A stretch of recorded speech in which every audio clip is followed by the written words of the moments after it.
So to end off this video assignment, we're just going to take a look at 3 more examples of the second fundamental theorem of calculus, where we're going to take the derivative for each function, and notice how each function is represented by an integral. So if I want to take the derivative of the left, that means I have to take the derivative of the right, and in order to find the derivative of an integral, we're going to go through the second fundamental theorem of calculus. So again, that does not involve working backwards, because if we think about it, if we take a derivative of an integral, we're essentially going to be left with something like the original function we're starting with, but it depends if we're off by some multiplier or some amount due to the bounds that we have.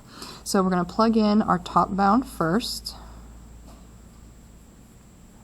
and then we have to multiply by the derivative of the top bound, which in this case is 2. And then we'll subtract, plugging in the bottom bound. So if I plug in -2 and then square it, I'll get 4. And multiply by the derivative of the bottom bound, the derivative of -2 would just be 0. Some of you might see a pattern. Notice how if we do have a constant as the bound, realizing that the derivative of that would always be 0 means that term is going to go away. So if you don't want to write it, I completely understand why, but we do have to be careful about where the constant is located, and we'll kind of see an example of that when we get to this middle one. So if I simplify times 0, this whole piece is going to go away. I can move this multiplier of 2 in front of the square root, and inside the square root, if I do 2x squared, that could be 4x squared. So there's my derivative of an integral result by using the second fundamental theorem of calculus. If I try the next one,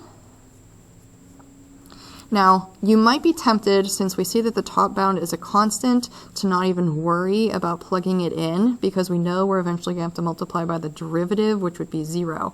However, since the bottom bound is a function, you have to realize that you would eventually be subtracting this value from, or based off the second fundamental theorem of calculus. So I suggest writing everything out just so you don't miss a negative sign or an order placement in the process. But if you have that mental capability to understand that you do need a negative in there because you'd be subtracting the bottom bound, by all means, you can go ahead and skip that step. But I'm going to show all the work anyway. So if I'm going to take the derivative of an integral, I do not have to work backwards. I'm simply going to plug in the top bound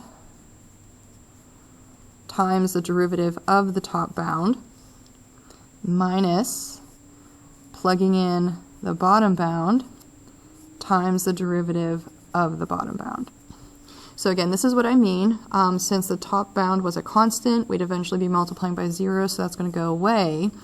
But since the bottom bound was not a constant, notice how you gain that negative or minus in there because of that top minus bottom technique, or top minus bottom property of the second fundamental theorem of calculus. So we could rewrite this as negative 2x times e to the cosine of x squared.